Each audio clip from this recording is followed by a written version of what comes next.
Okay, so where were we?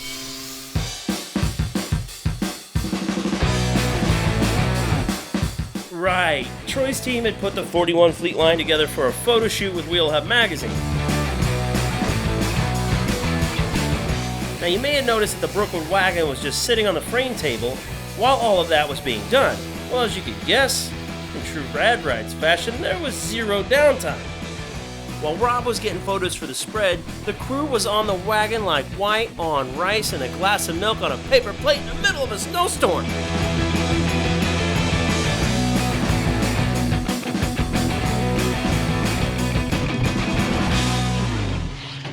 Now I said the crew, but where was Troy? You know, that's a good question. I'd love to know too, but in the meantime, we gotta get some work done. So He's out driving around town. Well, I mean, the first place I would start would be one of the any 5 gas stations in town. I have no idea. Probably going to get a pop. But he's been hinting at us helping him out on this, and since we're at a stopping point over there, we're just gonna go ahead and jump in. And he might be avoiding it for now, but He'll be back after we're done. how pleasantly surprised he'll be when he comes back and there's 3 extra people working on it. we're working on his wagon now. Before we jump back into work, let's just get reacquainted with this little project.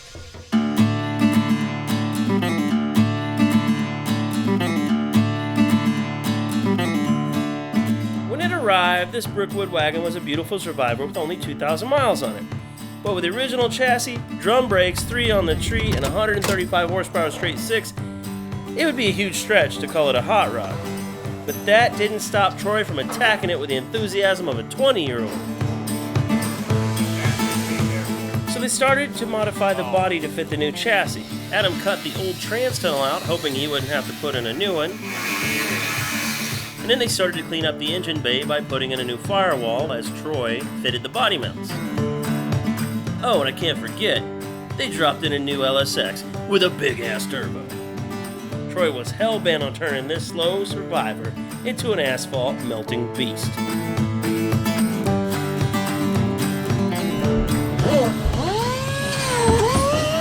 Casey cut away the old front wall of the cargo area to accommodate the new rear suspension in the chassis, but he had to walk away from it to get the 41 ready for We'll Have magazine. But today he is back on it. Even though they were going for purely performance over looks, these guys just can't help themselves. So Casey's handcrafted panel became a bit more of a piece of art than just a chunk of floor. There's a lot to deal with, and the metal gets rather ornery when you start putting bead rolls in it and big stampings and things like that, because it's being stretched to extremes and shrunk, and you really have to understand how the molecules move to get everything back in line so the piece plays right. That's why Casey is hammering on this piece of metal to get it straight after he put it through its paces to put the shape in it. The job is only going to be as nice as the part you install, so Yeah. I know that it's... I used to try and wrestle this stuff in even with the distortion in it, Yeah. like I was joking with you earlier. Weld it, bend it around, and get a tack in there real Yeah. quick, you know, and try and get it to hold itself. Clamp it But enough to get a tack on it. Yeah, I mean, looking good. yeah, you just really try to get it as nice as possible by the time it gets to the car, because welding is going to add a whole nother element of distortion, and you're going to have to bring that back out. So it's almost like Groundhog's Day. You have a flat panel, you stamp it, turn it into a messy panel. You bring it back with a shrinker, then you weld it in, it turns back into a messy panel. Then you bring it back straight. It's just over and over again. Every step of the way, you got to kind of make it flat, bring it back to a good state. So just part of the process, honestly.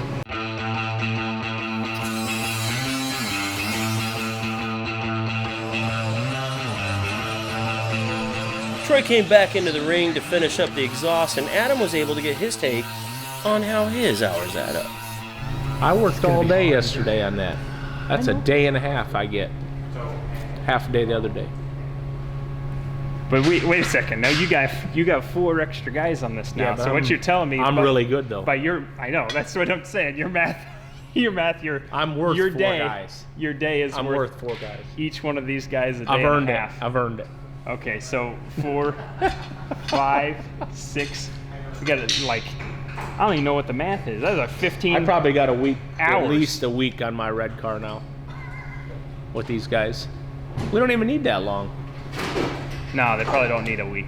That's that simple. And unless you keep shoving them further outside. Simple sheet metal stuff. It's going to be 65 out today.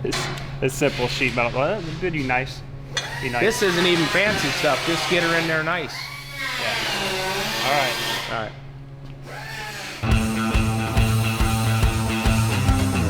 Troy went on to weld one of the pipes, and Rick was cutting the floor to accommodate the frame and seat mounts. And as he feared, Adam got stuck with the trans tunnel.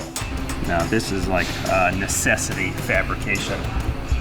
You have to have a trans tunnel, but nobody really wants to do it, I guess. I'll do it. I don't mind.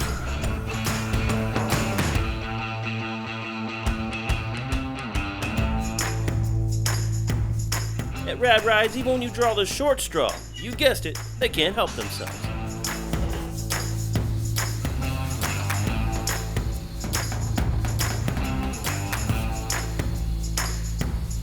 So did you just luck out on the firewall there, or did you roll it back like that? So there's a...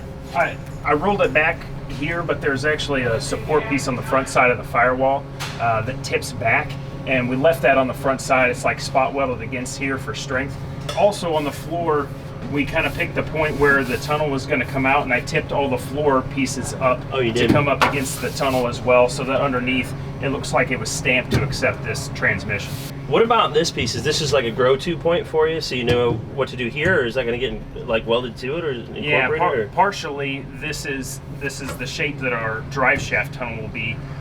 We measured the distance between the center line and the tail shaft here, where that universal joint sits, and so this is basically determined distance away from that, so that we have enough room for that U-joint. But also, this is tying together these braces that were on the floor underneath the seat in the front. And these did stop in here somewhere, and then it transitioned into this tunnel portion. Now, this is pretty strong area of the floor, just having that arc in there. Right. And when we grow taller and have all these transitions in here, this is actually an incredibly strong part of the floor. And tying it in, these braces underneath like this is not really necessary, but it does add a little bit of strength. It does give us a grow-to point. And so this will now be the shape of the drive shaft tunnel from here back. Even when they're not wild about it, they can't help but do their best.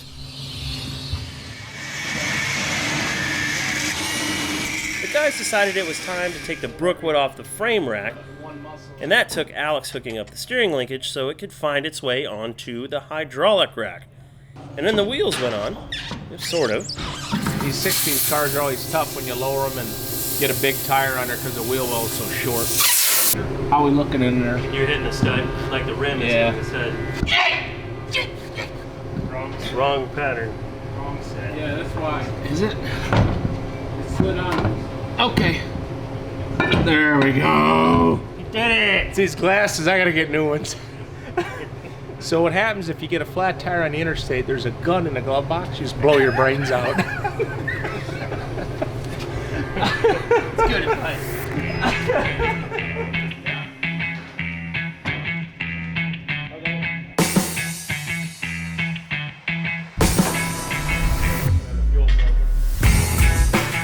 As soon as the transfer was made, Alex went straight in for more modifications. We're gonna make a bracket for the firewall there that comes off the engine, so we can actually wire the engine when it's out of the car. This will simulate the cannon plug in the firewall back here, where you see the 3 holes. And we'll make a little bracket that'll be fixed off the engine. It'll come up and go like however it is on the firewall, and it'll stay stationary, so we can bolt this to the engine when we get it out. And I can make the harness outside the car rather than crawling over the fenders. Alex was working on fabricating a new home for the wires so they could keep a clean looking firewall. Nobody wants to pop the hood and see a bunch of wires that lack discipline.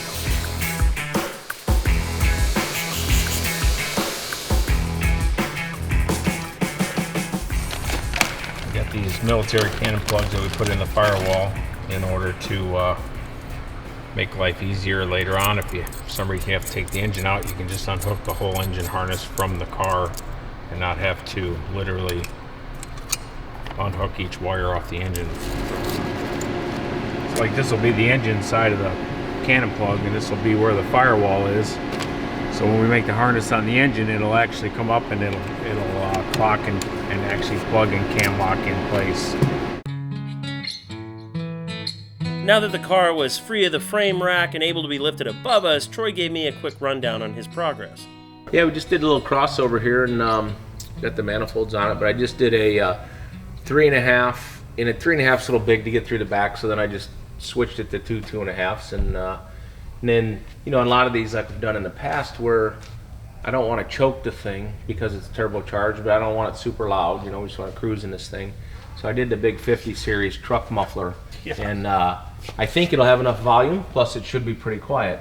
Cut the ends off, put my own ends on it, and then I even cut like a drive shaft little relief in the top, so it's got a little half moon in the top. So nice. Normally I don't do V-band clamps anymore. I do the triple slip stuff like I did here. Okay.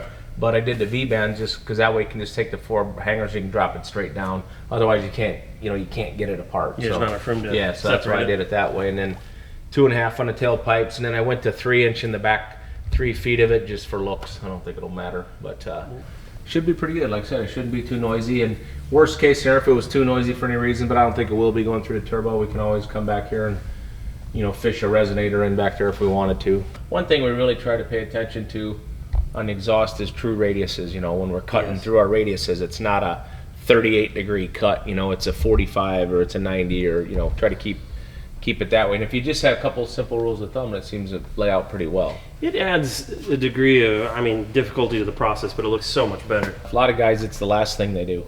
You know, the car's all done and they're like, okay, yeah, let's do the exhaust now. Well, now you're absolutely limited to what you can do with it. You know, now you're dealing with what you have and you don't want to move nothing because whether the chassis is painted or powder coated. So it's an absolute must that you do it in the fabrication stage. But you know, you've seen a lot of really nice cars in the past. You look, see it from a distance, and you see exhaust hanging underneath it. Yeah, right. You know, you go drive it, and it's the rockers have 6-inch of clearance, but you tear the exhaust off because it's got 2. So one thing too, I know you noticed it, but we did the intercooler right here for the turbo, and one thing was a concern from the beginning is just, you know, you don't want to see any of this stuff, so we're able to package the boost tubes, you know, and fit them underneath the gravel guards or whatever you want to call them. So that ended up packaging pretty well.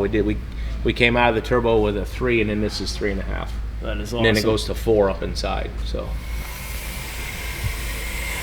the inner fenders, Adam modified them for me to fit around the control arms, and we metal finished them so we'll just powder coat those, powder coat the core support, nothing fancy. This will look real tidy. You know, a lot of guys are doing the, us included in the past, the fake old retro look under here, you know, like you're trying to fake somebody out. But we wanted this, when you look under, it's like, yeah, it's pretty hardcore. Yeah. You know, we're not trying to fake anybody or trick anybody. You know, it is what it is. And then all the exhaust, the downpipe, the snail, the manifolds, everything will have the Inconel wrap like we run on the race cars. Cool. So I mean, when you look under, you'll know it's like, oh yeah, all business. It's business. Yeah.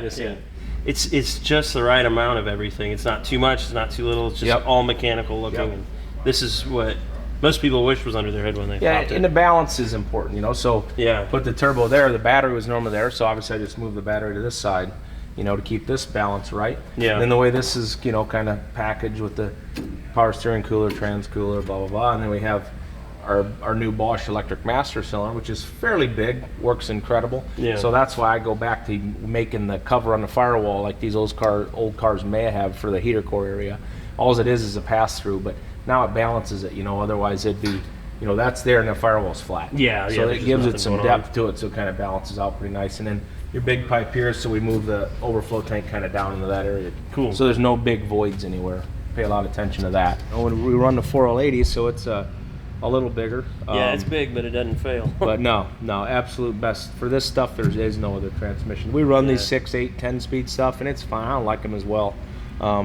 These are bulletproof, and the gear spacing and everything just makes sense on them. Yeah. It's real. Real 1-ton nice. truck converter, let her eat. But everything's done under the dash. I actually cut the cowl out of the car to move the air conditioner up, because I cannot handle, you know, the evaporator box sitting on your feet. So I cut the cowl out and moved it up 4 inches, so now the box is way up inside. And when you say cutting the cowl out, I mean, I think people should realize that's a huge problem on these cars, really, because you have that separate void in there. And it takes up a lot of the under dash room. But then you can't poke a hole in it. You can't mount anything to it. Leak water. Water will come right in. And then we just had to do a little one panel in the back behind the rear end just to scoot it back just a little bit. On the back side there, it gave us about 1 inch more clearance. But that way we're able to retain, we're able to retain all of the, the rear metal can go back in there. It folds up and everything. And this was a Brookwood, so it's a cheap car. So it has the brackets for the rear seat, but it doesn't have a rear-facing seat. So. Oh, okay. Yeah, that's right. So that'll just be storage because I'm going to run the stock tank in the wheel well now. That's cool. And you can put the spare tire back in. Actually, we'll put a small spare in there, probably, and then we're going to run rear air. So we'll have a rear air unit in it, and hopefully I'll sneak the vents in the headliner blowing down. So it'll make it more enjoyable for the people riding in the back seat, not burning up. But plus, for your heavier friends. Yeah, or perhaps the shopping. The big boys. Yeah, the big boys. It's really cool to see Troy's evil plan to convert a lethargic but perfectly preserved old grocery getter into such an unlikely high-performance machine. I can't wait to shred the tires when it's done. Now, I mentioned before that you can't really swing a dead cat in here without hitting an interesting car in this shop. And there's one here that was made by someone who I consider the godfather of modern hot rods. Yeah, Jay, in '96, Boyd built this car. This was one of the last ones to leave the shop before it closed, basically, somewhere back in that era. I'm not probably totally accurate, but nice car, and customer of ours that we did a little bit of other work for bought it at an auction. So we've actually done quite a bit of work on some of the old Boyd cars. Michael Anthony stuff, I've done several for him, and Roger Ritzau's got the Boyd 46 car. And, yeah, I remember that one. Yeah. So we've done quite a bit of repair work on him over the years, and I had a lot of respect for Boyd. And he obviously had his own style, just kind of sleek, cleaned off, straightforward, kind of straightforward on the engine, and just built a nice car. So all the work that we've done in the past on these things is just repairing them, and I don't want to change them much because out of the respect to Boyd. And and he had a good-looking car, timeless. This one here we have done a little bit. It was black and chipped silver on top, so we just repainted the top a little darker, and then it had one with some Little John knockoff wheels on it, basically, or Boyd Little John, and looked good but really dated the car. So we kind of we added the mirrors. It had the little painted Boyd mirrors before. Yeah, which are also kind of kind of street roddy. So we went with a little bit more nostalgic mirror, painted wheels. We got 36 Ford hubcaps to go on all that yet. Cool. Has taillights extensions now instead of just Frenched in, and just little stuff. We're actually changing the interior also, so we're going to do a new top on it and redo the interior, just a little more modern amenities, and a little bit, maybe a little step above, I guess. The dash is quite a bit different. It had the little Boyd billet thing, which was his style, which was nice, but we went with a little more retro style, like kind of nostalgia custom, so just to fit in with today's things without changing it too much. And I guess the one major thing we did do, which I almost forgot about, it had a rumble seat in it. So you got to climb on the fenders to get in it. Yeah. So it really killed no trunk space for him, So, and Bob wants to drive the car and stuff. So we actually made a deck lid for it and a rain gutter and everything. So now it's got a full deck lid. And these cars are rare. I mean, a 37 convertible, as you know, like the one Chocolate Thunder that got stolen, or I hate that name, but Craig's 37, they got stolen. Yeah. I was just trying to buy the back of one of these to get a deck lid and things, and you just couldn't. I mean, if you bought a junk one, it was 10 grand. So we just made the deck lid and made the rain gutter, but it's a lot more useful now. Now it's got a full trunk. Yeah. I got a question. I mean, we're always talking about George, and he's obviously a huge influence in the hot rod world, and I think he comes up just about every episode, but is this the same grill that we used in Craig's 37? Yeah, that's the one that George paid for. Originally, Don Pilkington built them. Yeah. And George paid for all the laser program to cut them all out and all the layout originally, and then Don was selling them. And it's a nice grill. It's probably one of the best ones you can buy for this car for sure. It's all stainless steel. Yeah. That's a Don Pilkington grill that George originally helped Don design. So a lot of crossover in this industry for sure. I guess it says a lot. We're able to work on these other high-end builders' cars a lot. I think they see that we can maybe make them work, or they see us driving our stuff or whatever. Yeah. Just like the 33 here, that good customer of ours, Matt, bought it. And that was built in Canada about 6 years ago, won the Ford Design Award and everything else. Oh, it's a killer car. And it's an awesome car. And we actually built the intake for it back then. He called and wanted one of them intakes like we built for Roger's 32. And I'm like, man, we made that on a bandsaw and a Bridgeport, you remember? Yeah. So I'm like, I don't have nothing. He goes, I'll pay you. I'd love to have one. So Lawrence, we redid the stuff on the CNC, and we have a program for it now. But so we made the intake, sent them to them back in the day, and There was a huge learning curve even on that, trying to get it. I remember getting like the equalization between the 8 stacks individually figured out and all having that. a vacuum chamber for the map signal was important. Yeah. And Roger's car runs fantastic to this day. And it does. And then this one, we did a few little things that they missed when we sent them up the intake, and some pedal arrangement stuff, and just make it a little bit more drivable for Matt since he bought it. But like I said, this was a Sloanecker Award winner. It was a Ford Design Award winner. Had a lot of success in a short time. So, there again, we get to work on another really nice car that we didn't build, and we're, they feel that we can maybe bring it to that next little level of usability per se. So we're gonna take this thing out sometime. Yeah, it'll be fun. It's hard to see out of. Well, all of them. That's all of them that are chopped that much. exactly. You stay back from the light. Doing one of these things. Right. It's the price of looking that radical. Though, yeah, but it's cool. It's a nice car.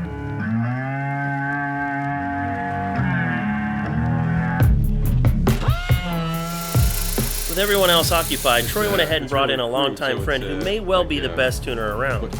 Dale Cherry came to the 33 Ford and some of the other cars in the shop running perfectly. Dale Cherry's been tuning cars since most of us were in diapers. I mean, this guy picked up the ball and ran with it back in the 80s when digital fuel injection was first available to the aftermarket. His list of accomplishments are long, but one that's most notable for me and really hits home was the fact that he was one of the first guys to have an 8-second Grand National. I'm talking decades ago. It goes without saying that Troy's guys are some of the most capable in the industry. But when you have resources available to you like Dale Cherry, it's smarter to bring them in and let them do the heavy hitting when it comes to fine tuning. Now with the 55, what Dale discovered was that the tune from the factory actually was configured up blocks, kind of like looking at stairs. Now imagine Dale came in and smoothed out the transitions between the stairs to create a ramp. That's how he got the car running so smooth.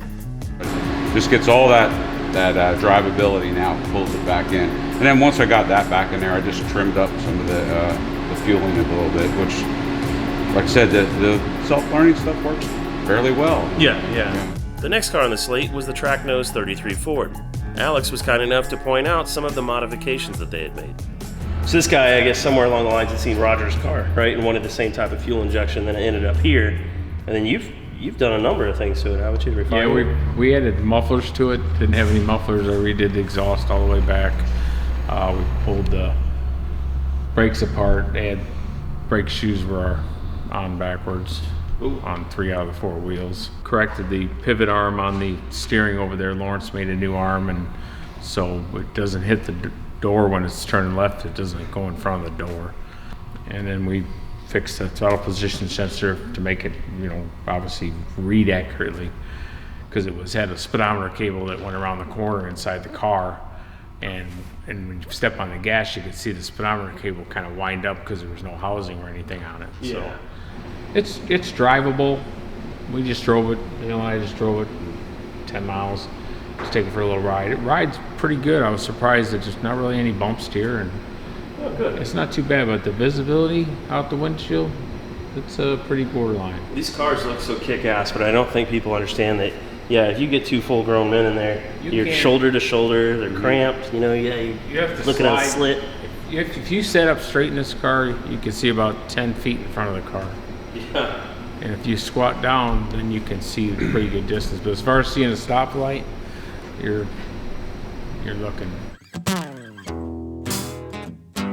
So all that was left was to have Dale get this thing running perfectly. Now this is an especially challenging car because of the flathead, not to mention that it has an 8-stack injection on it. The problem with 8-stack injection is it's really designed for on or off throttle, nothing in between. So to get it smoothed out to where the car is drivable and has good road manners is quite the challenge. They're both mechanical and tuning. Given the experience Troy and his shop has in making the intake manifold, which is one of now only 2, and Dale's history of understanding how to tune that, they're probably the only team together that could get this thing going. So they hardly have any vacuum because we have 8 individual runners, and they usually connect them together with usually vacuum lines and a small little plenum. This one has a larger plenum area, but it's a flathead. There's hardly any room. Yeah. So you can't get a plenum like your regular carburetor. So you're going to the engine's going to run the same cam, all that stuff, but you're just not going to see that kind of vacuum. So now that cuts down the whole resolution of everything. So you're just tuning in a small area. So with different management systems, this has a big stuff 3, so we're able to rescale our map side so we can get some more resolution in it. But when you just tip the throttle, it's open in 8 barrels and all the vacuum goes away. So it's low speeds is a challenge.